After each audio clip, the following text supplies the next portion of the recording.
What's going on, guys? Welcome back to Athlete Culture. My name is Jay. I'm the head trainer, and today I have another guest with me, and it's Dan. So go ahead, Dan, give us a little bit about yourself, and we'll take it from there. So yeah, Dan, I'm a sophomore at Deadlift God College. I'm a business major. I do international business and finance. Been lifting for about two and a half years now, about 1 year seriously. Nice. So right around the same for me, actually. So Yeah. So you've been powerlifting for that whole 2.5, or just the year? So yeah, those 2.5 years I would categorize as powerlifting. But before that, I was a big calisthenics guy. Okay. I was kind of skinny. I was like maybe 160 pounds, 170 pounds. I was a big soccer player, so of course you don't want to be very heavy. So being 6 foot tall, that's pretty skinny guy, you know? Yeah. So I did a lot of calisthenics, and yeah, that's kind of where I started. So calisthenics, that's a whole different I was about avenue, to say, man. that's a whole new, Yeah. look on life, pretty much. Basically, like trying to get your body as strong as possible to move itself through space, almost. So I kind of looked upon the people that were lifting weights as kind of silly, you know, because I'm like, this is the way to get strong, this is the way to look good, you know. Yeah. So when I was working out in the gym, the people that I would eventually, you know, become really close with and admire, I kind of regarded them as foolish, which is kind of funny. Considering now that's what you do. I know, exactly. And they're my closest friends. One of my teachers actually was the head powerlifting coach in our gym. And I come from a very small school, so he was a calc teacher. Could you imagine your math teacher being your guy that's going to teach you how to lift? Like, that's just odd, right? Exactly.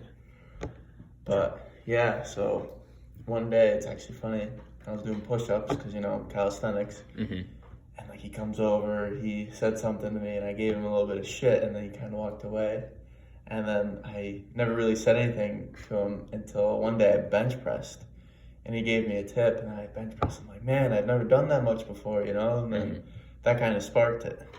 Yeah, I feel like that's all like how it works. Like, I mean, I stepped in one day with my gym coach of all things, and I mean, a little bit different than your calc teacher. Yeah.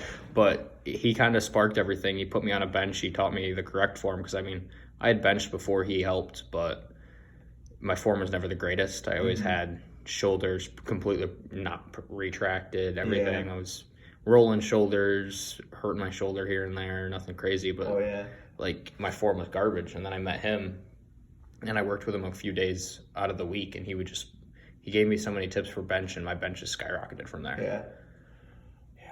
I know exactly what you mean. And it was funny too, because in high school, it was soccer and golf for me.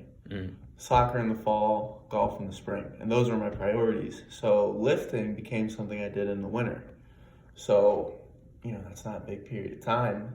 And basically, because of lifting, I became, in my senior year, the strongest soccer player, and then also the biggest hitter in golf, which is kind of funny, you know? Like, those are not two things that mix.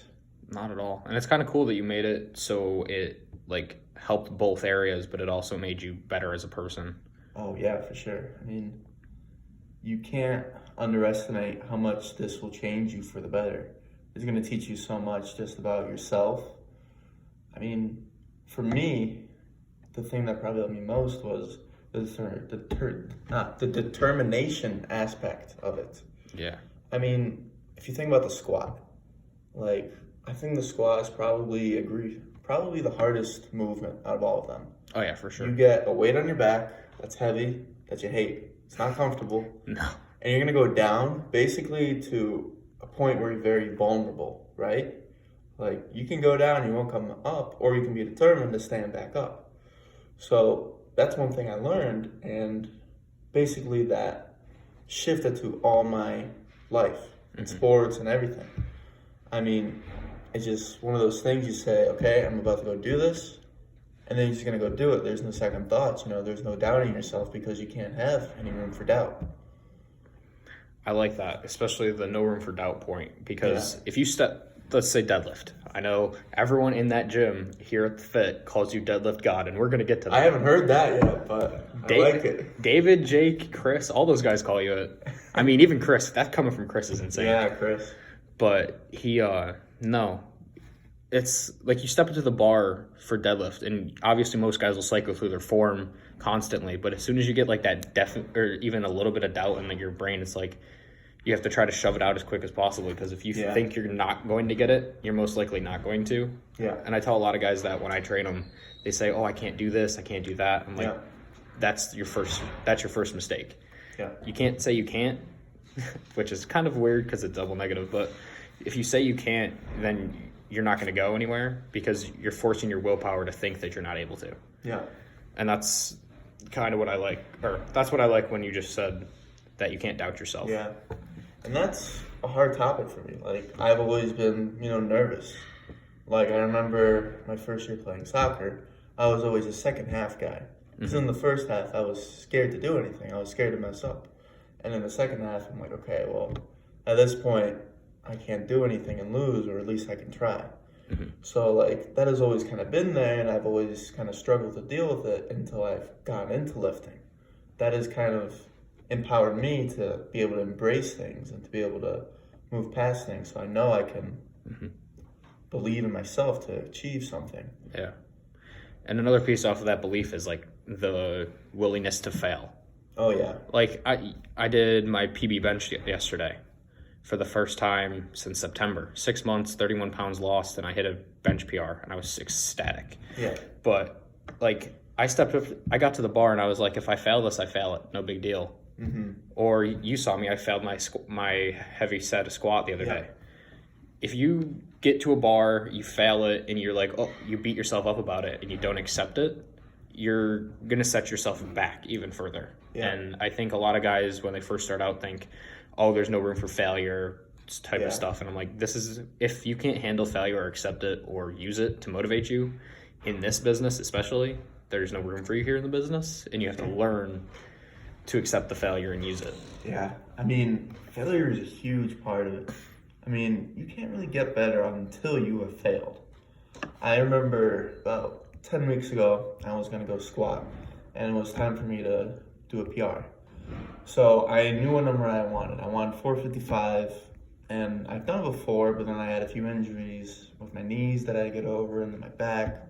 So finally it was time to go back at it and be strong and be healthy, be the fittest, hit this clean, and I got it. It was great. I mean, it moved. And then I could have easily stepped away and said, okay, I got it. Let's start a new cycle. But I said, no, I'm gonna fail today, just because you need that. You need that little bit of push, so you know what you need for the next time. So of course I put some weight on the bar. I missed the attempt, but hey, I know what it takes now to get it. For sure. And another aspect of that is too, failing kind of sucks too. Like, it's embarrassing. If you put a bunch of weight on the squat and then you come down, you hit the safeties, you crawl from underneath the bar, that sucks. That's embarrassing. Yeah. Or you put a bunch of plates on the deadlift, you don't move it off the ground. That's embarrassing. For sure. But like that determination, that, I guess, willingness to fail is huge. Can't be underestimated. For sure.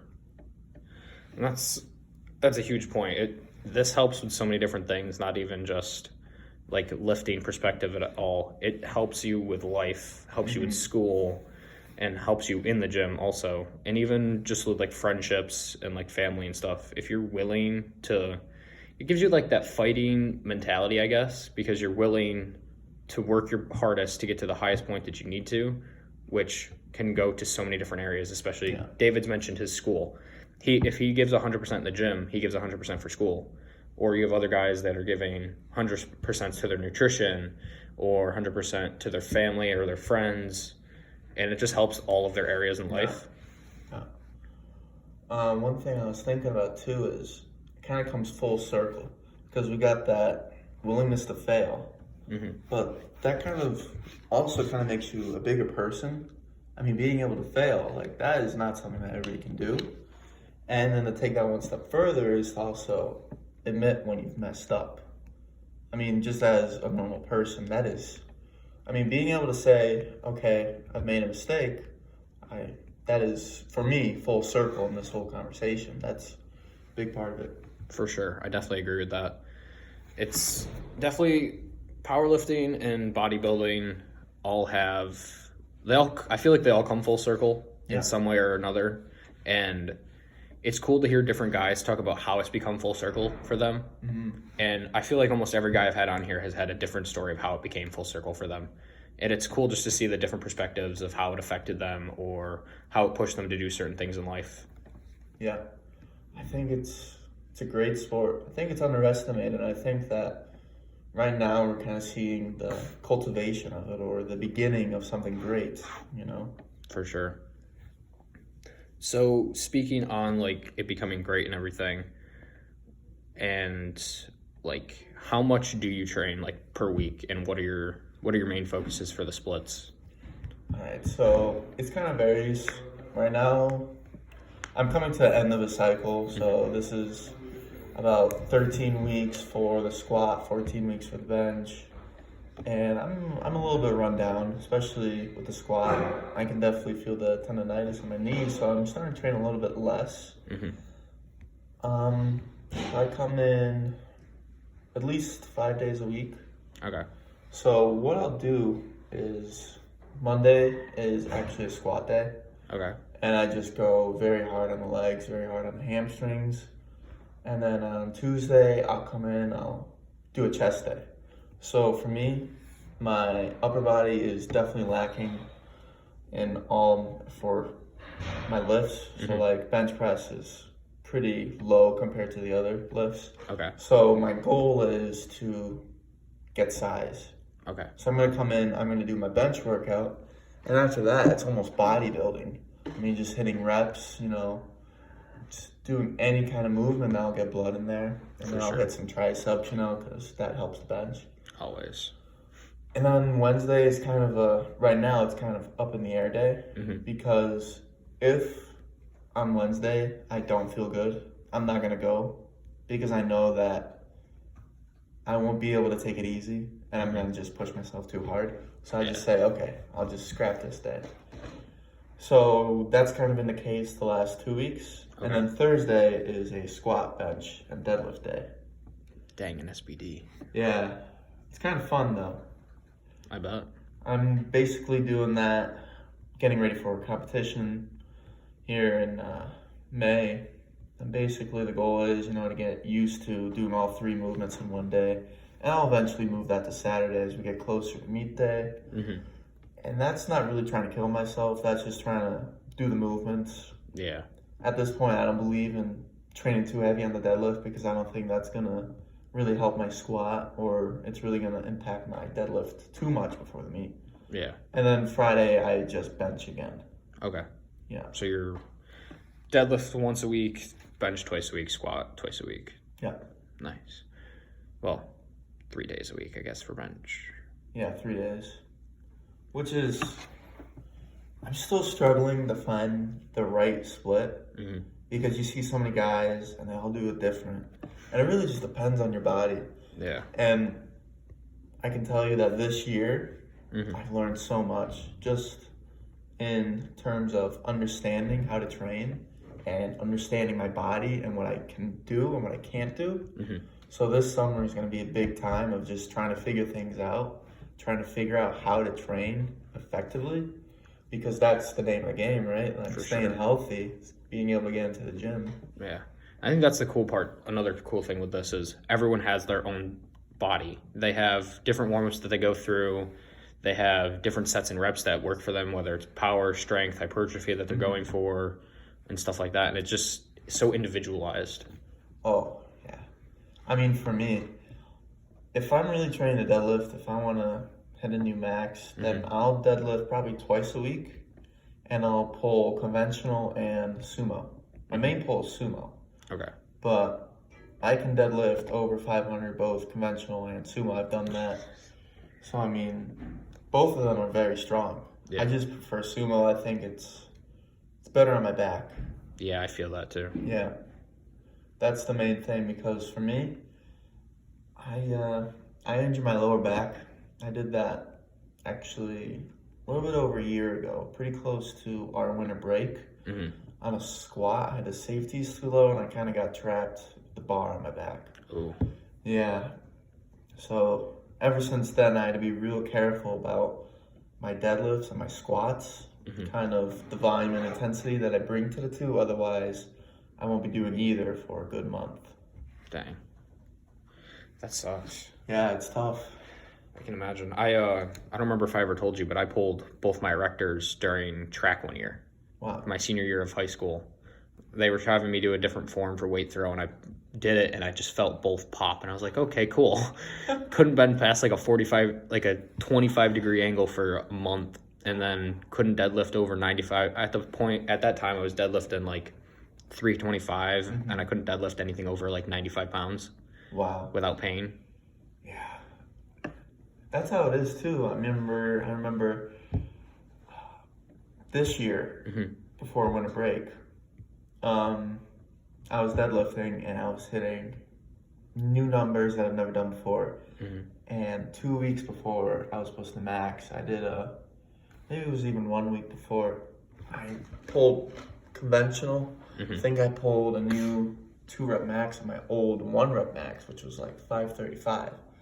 So this put me in a great place to come in, pull sumo on UPR, and I was super excited, but I actually wanted to go for 3, and I went for 3, and I kind of got off the ground, but I kind of felt something in my back. I put it down, didn't think much of it. Come back next week, warming up, 315 felt like a rock. Dang. So at that point I realized, okay, we're not deadlifting for a while now. Definitely messed something up. Dang. Yeah, that's the thing. Like, one little I think that's a lot of the problem with some of the newer guys. They're most, I don't like to use the term ego lifting, but a lot of the time, new guys come into the powerlifting scene and they're like, oh, I see all these guys trying to lift as much as possible. I'm just going to put as much on the bar and screw form, right? Yeah. And that's how they get hurt. That's what happened to me in my first semester in college. I was one of the strongest guys in high school, small high school, so not a big achievement. But so I come in and I felt like I had something to prove to every single guy in the gym, so no matter what it was, I would basically be at like an RP of 9 to 10. Dang. So you're not going to get stronger doing that. I didn't see any gains. Part of the reason might be that I also did crew, which is a whole nother story. Could you imagine trying to fit in powerlifting and crew? I have a friend who tried to have me do that for him, so yes. Yeah, that's tough, let me tell you. So that did not work. I did not see any gains in the first semester. Dang. And then I kind of went back home and I talked to my friends. I'm like, man, this is horrible. Gave up crew. And then I decided not to ego lift, not to come out and try to lift as much as possible. Yeah. Instead, I just lifted what I needed to do. And that's... Go ahead, sorry. Yeah. So I designed my new program, actually. And I started doing this over this winter break. Everything revolves around winter break for me, I guess. Apparently. Yeah. So I was lifting with a friend, and I want to do hypertrophy for bench. So this is like a very low percentage, like what, 65%, maybe even lower. So this is real light, under 200 pounds for us. And we're doing this, and my friend just hated it. And I'm like, come on, man, like, we should just do this. Like, I know it's not fun, but it'll be worth it. Yeah. So nobody was looking at us thinking we're big at that point, For sure. Yeah, I know. So speaking of like numbers and everything, you keep saying around your deadlift, you said your 1-rep for conventional is 535. What are, 1, your competition maxes, and 2, your just gym PRs? Okay, so my gym PRs is 555 deadlift at a little bit under 180 pounds. I pulled that actually a week after meet. And my squat is 455 pounds, and my bench is 305 pounds. 305. Wow. Yeah, that was awesome. So my first meet was last summer, and I can tell you I did not perform how I expected. I had injuries coming into the meet the whole time, so I did a 405 squat, 275 bench, and a 535 deadlift. Dang. Yeah, I mean, definitely pretty good for a 6-foot guy that weighed under 180 pounds. Yeah. I mean, I can tell you I was the skinniest and tallest guy in my class. So that was a little bit of a realization that I needed to gain a little bit of weight. Yeah. So, yeah. And I'm getting pretty close to the end of my cycle here, so I'm hoping for hopefully north of a 315 bench and north of a 475 squat. Nice. Yeah, I mean, the 315 bench, I've seen you bench, didn't you? I've seen your numbers. Your bench is pretty good. I don't really know. My brain just kind of melted when I went for that sentence. I don't really know what happened there. It's been a long day. Oh, I feel that, man. Break needs to come. You think right before break would be easy, but instead it's just mind-numbing. Exactly. But no, my numbers right now are 255 on bench, which I'm so happy I hit that yesterday. That's a huge number, man. Like, I remember when I hit 255 and I was so happy. Yeah, I told David, I was like, now all that's next is 2 plates and a quarter on each side, and I'll be happy. Yeah, dude, that's the number right there.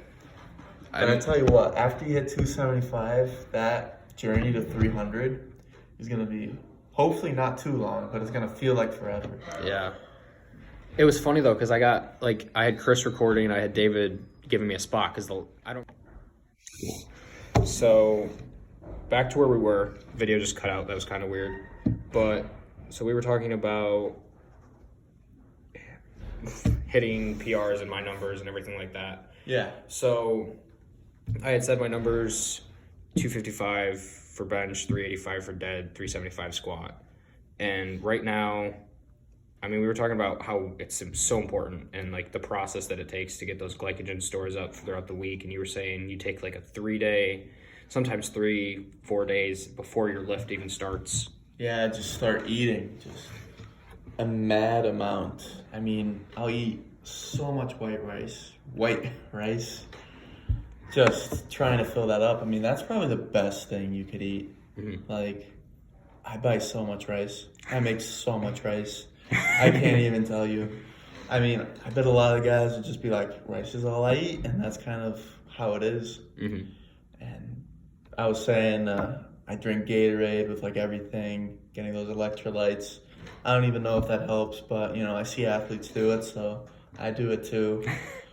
Double the creatine intake, because why not? Just everything, get good sleep. That's probably the biggest thing that's going to help your lifts. For sure. And I mentioned that I was talking to Jake the night before mine, because I had already hit my macros for the day. I smashed my protein out of the way, actually. I hit like my goal is usually like 170, 175, and I hit like 180, 185-ish area. And my calories, I hit just under 2,700, which is my goal for the day right now on this bulk. And I was like, hey, Jake, do you think since I have this big bench PR, do you think it'd be counterproductive or very productive to drink a protein shake right now, even though I'm already at calories and everything? He's like, well, I wouldn't make it a full habit, but if you're looking for it at this point and you think your body will need it and use it well, go ahead. And I was like, yeah, that makes a really good point. And I wasn't sure what I was going to do yet. And I was like, I didn't end up doing it because by the time Jake got back to me, it was like 12 o'clock at night. He's like, I'm not about to drink this. Yeah. You know what? For me, if I drink a protein shake before bed, I sleep the whole night. Really? It just helps. There is something within the protein. I don't remember exactly. I Googled it, so I know it's true. But it helps you sleep, actually. Huh. And I mean, isn't that great? Like, you're getting the protein in, and then you're going to have a great, I guess, sleep, for lack of a better word. I mean, who knows? I might have to take you up on this and try it a few nights a week. I would definitely try it. That's actually something I need to start doing. I haven't been taking my protein shakes. I'm actually less inclined to take a protein shake than anything else. The thing that I will take after every workout that I hold in the highest regard is I mix some dextrose powder with fructose powder, which is basically a carb drink. Yeah. Just sugar. Straight sugar. Pretty much, yeah. I drink that right after I work out. Dang. And that's basically just to refill those glycogen storage. Yeah. 100%. That's just, yeah. And right now I'm actually off of caffeine, but normally I'll throw 100 milligrams caffeine in there as well, just to actually get that through the body even quicker. Yeah. Because that's what caffeine does, like it just runs your body through quicker. For sure. But no, speaking of like your diet and everything, what is like your calorie intake per day, and what is your, like, do you try to stay away from any foods? So right now I'm bulking and I'm trying my hardest to get bigger. Mm-hmm. So right now I competed at the 83 kg last summer, and I want to go to the 93 kg. So that's like what, 205? Yeah. So I started this bulk probably in the beginning of last semester. Mm-hmm. So I've been at it for a while now. So I went from 180 and now I'm at 200 pounds. Dang. So it's been rough. It's honestly, gaining weight for me is the hardest thing ever. I wish I could tell you I'm eating a clean diet, but I'm not. Like, I'm still eating my rice and basically rice and everything else. But I mean, I'm eating cookies now. I'm eating so much yogurt. I eat yogurt whenever I'm hungry. There's a lot of carbs in there. I get the fatty kind just because I need to get fat, for lack of a better word. And whenever I buy my meats, I make sure that I get the meat that's higher in fat. Mm-hmm. So like, I usually like to get a ground turkey. You can get the like 99% lean or 94% lean. Yeah. So I do the 94%. And I just try to eat as much as possible. I don't limit myself to 3 meals. I limit myself to when I'm hungry, I need to eat something. Yeah. And this might just be like a quick Cliff Bar. It might be some yogurt. It might be rice. Cliff Bars actually have so many calories. Yeah. Like 250. Like, I get the peanut butter banana ones. Those have 256 calories. And they have an insane amount of carbs. Oh yeah. Like, I'm just trying to get as many carbs in as possible. For sure. I mean, I do eat more fatty foods now, which I'm fine with. But I do try to not get my calories from too much fat. Yeah. Just enough fat that I stay healthy. But the main calories I want are from carbs, because those, of course, give you more energy. For sure. And that's kind of what I'm doing right now. But I can tell you right now, I'm definitely waiting to be able to cut again. My long-term plan is actually to compete at 93 kg this summer, and then compete at 93 kg again in the winter, over winter break, and then I want to cut in the spring. Okay. And then compete at 83 kg and hopefully do something crazy at 83 kg. I bet. And I think my goal right now, I don't know what it comes out in kg, but I'm going to stick, because I don't remember if I've told you the whole story. I dropped from 230 down to 169 in a matter of like 3 years. And I gained 13 pounds when I came here, because I dropped down to 192 before I came here. I gained 13 at the beginning. I went all the way back up to 205. And that's when I really made my big cut. And that was from September to January. And so now I'm right around 174. And my strength feels really good. So I'm trying to maybe stay around this area, 183. So who knows, maybe if you compete down in that 83 kg, we'll probably be in the same class. Oh yeah, man, for sure. And I tell you what, I could definitely try to cut down to 83 kg and probably be successful for this May 2nd competition. Yeah. But I've been at this weight around 200 pounds now for just a few weeks. Yeah. And I've been bulking a long time trying to get to this weight. My ultimate goal is actually 215 pounds. Okay. Because I think that long bulks are the way to go. For sure. I mean, your body performs better at a higher fat percentage. It just does. It's going to get stronger at that higher fat percentage. For sure. You can only put on so much muscle without fat. Yeah. So I think staying in that uncomfortable bulk phase for a longer period of time, longer than you would assume, is probably more beneficial.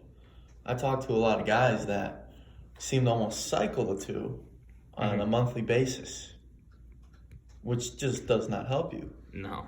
I mean, I don't know what they're seeing, but I don't think they're seeing the gains that they could. For sure. I mean, at this point, I've been bulking since January 21st. This will be the 6th week of my bulk.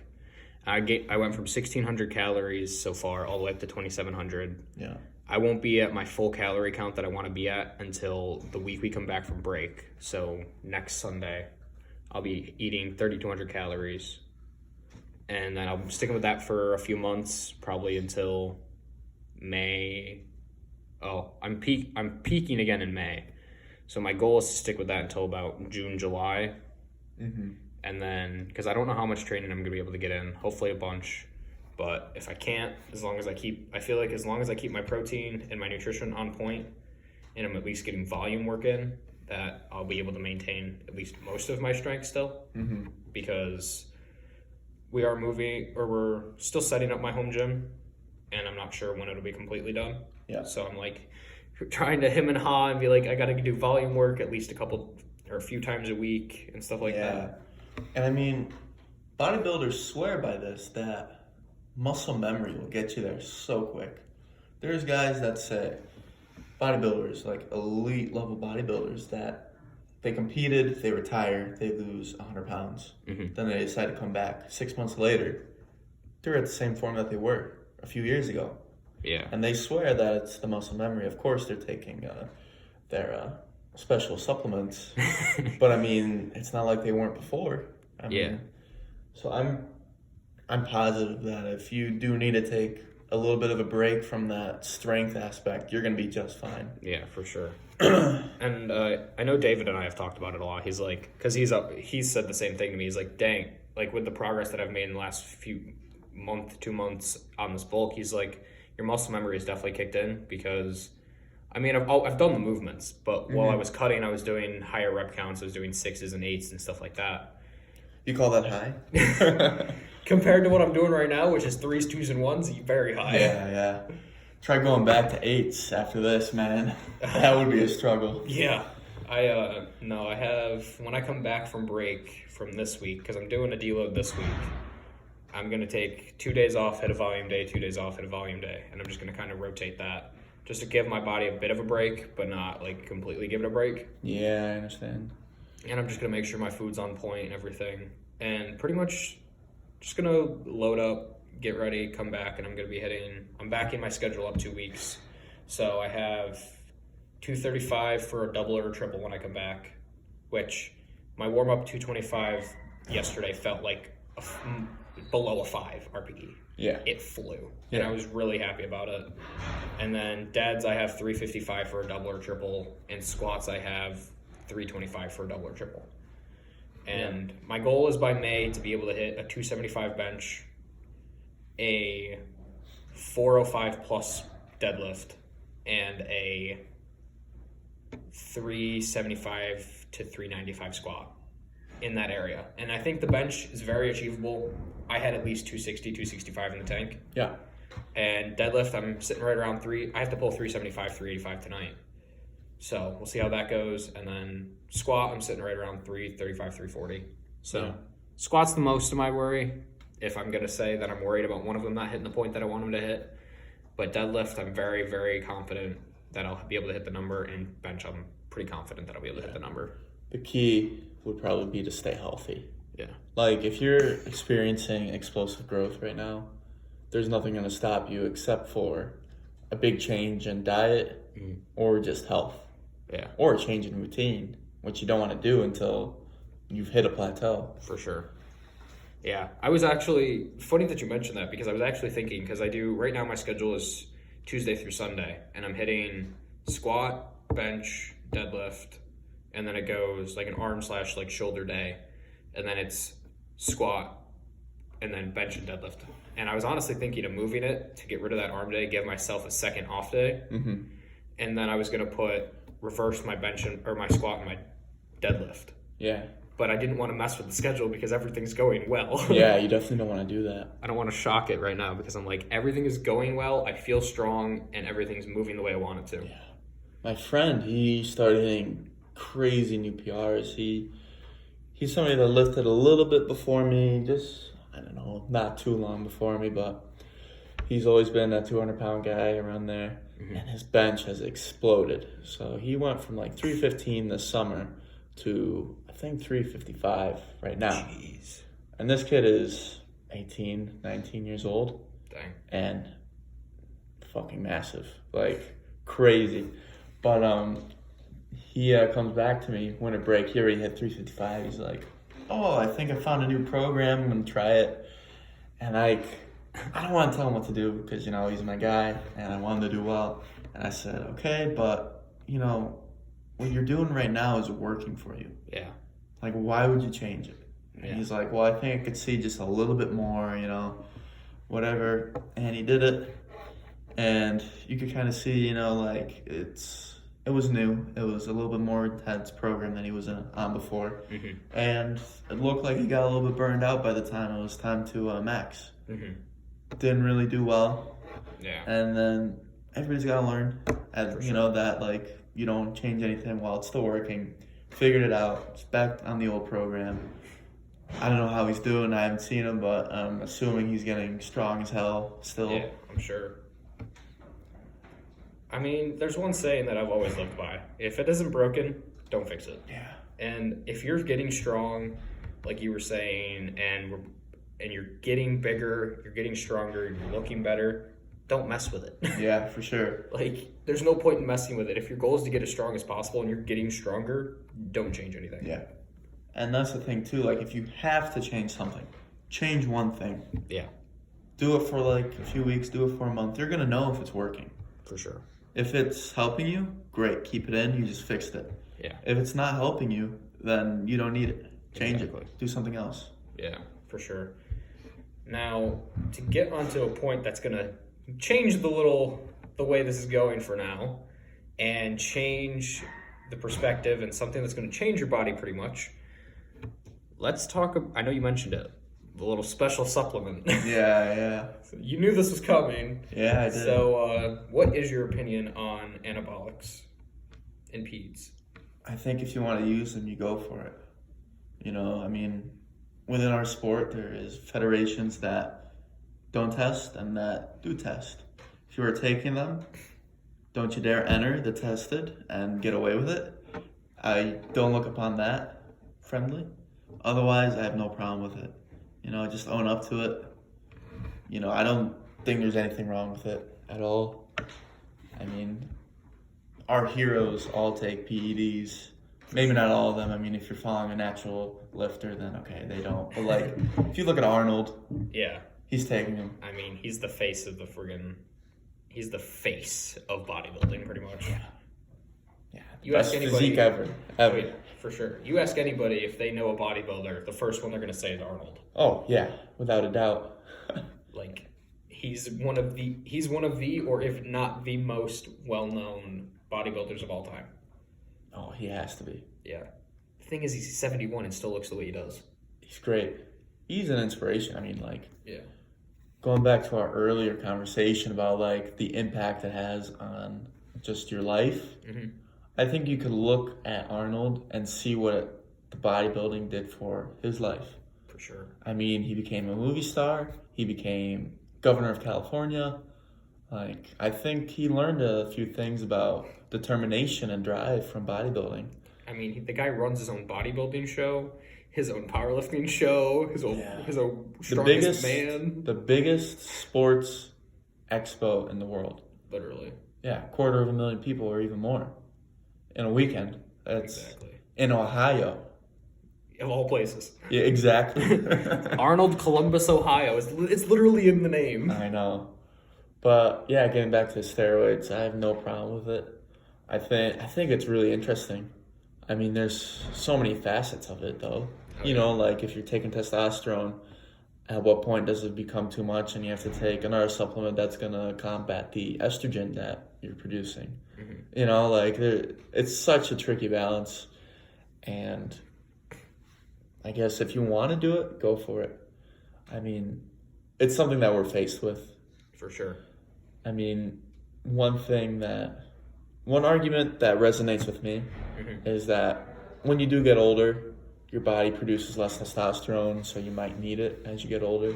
Yeah. So, I mean, you see guys around 30, 35, they start going to the doctor and they're getting testosterone. Like, for me, that would probably be the only way I would take any supplements, any steroids. Yeah. Because otherwise, I don't want to do it.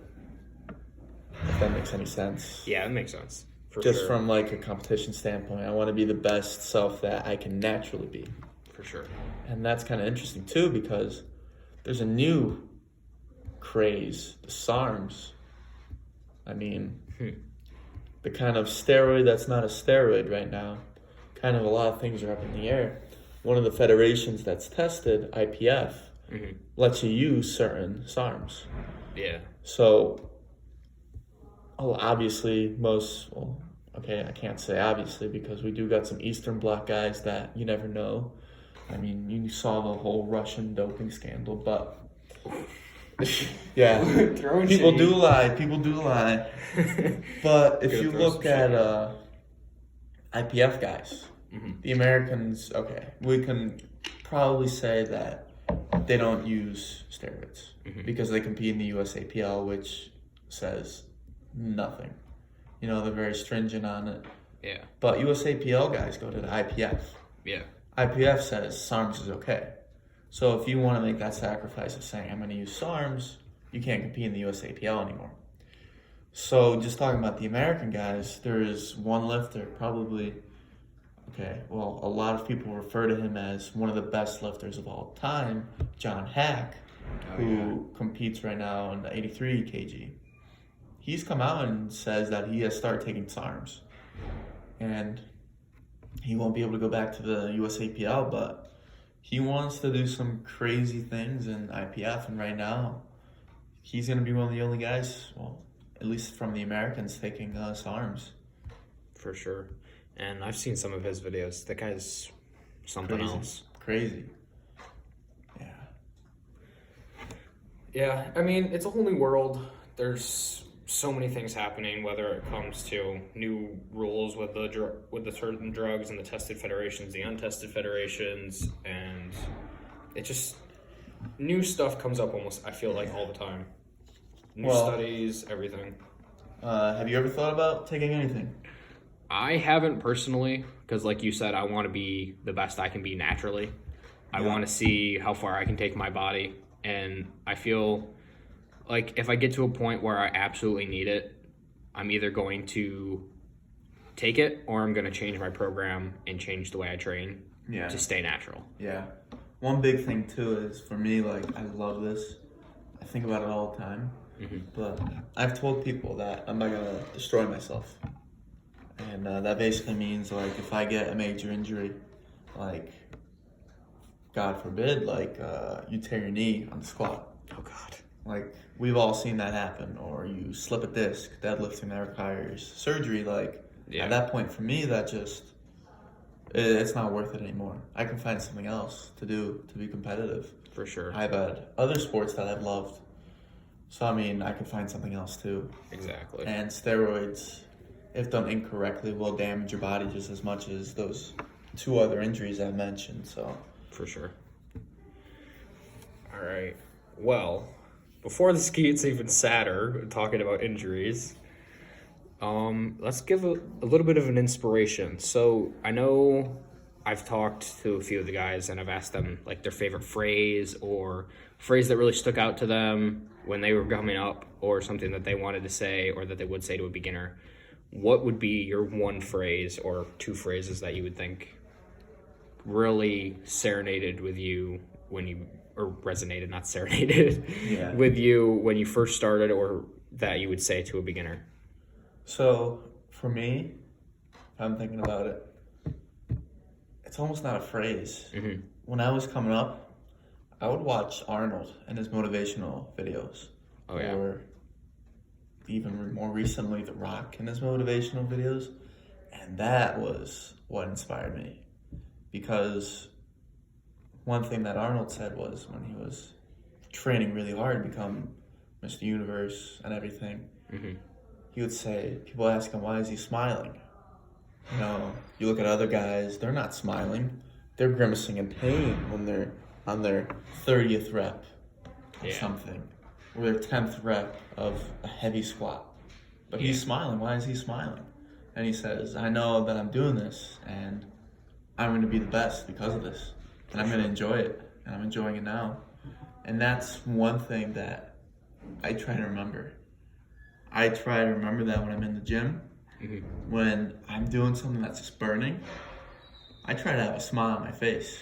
It might not be pretty, it might not look like a smile, but I'm thinking, hey, I'm going to look great. Everybody's going to be like, damn, he put in the work. For sure. I think that's the big piece. I mean, we put in the work. We get out what we deserve based on how much work we put in and the type of work we put in. Yeah, I agree. That's definitely one of the biggest points. And I feel like a lot of guys can learn, like, don't compare yourself to him, because you're never, unless you decide to take those substances, you may not get to his exact level. Yeah. And everyone's genetically different. But looking up to him as an inspirational point or a motivational point is such a good idea. Like, I love his videos. His motivational videos are insane. And why would you want to be Arnold? Why don't you want to be the best self you can be, you know? Like, exactly. That's exactly what it is. Like, use him as motivation to become your best self. For sure. When he was coming up, he didn't say, I want to be him, I want to be him. He was probably saying, I'm going to be better than them. You know? Sure. Yeah. All right. Well, it's been awesome having you on here, Dan. Yeah, it's been great. I appreciate you coming on. One takeaway point, guys. Go out and be the best you can be. And this has been Jay and Dan, and I will catch you next time.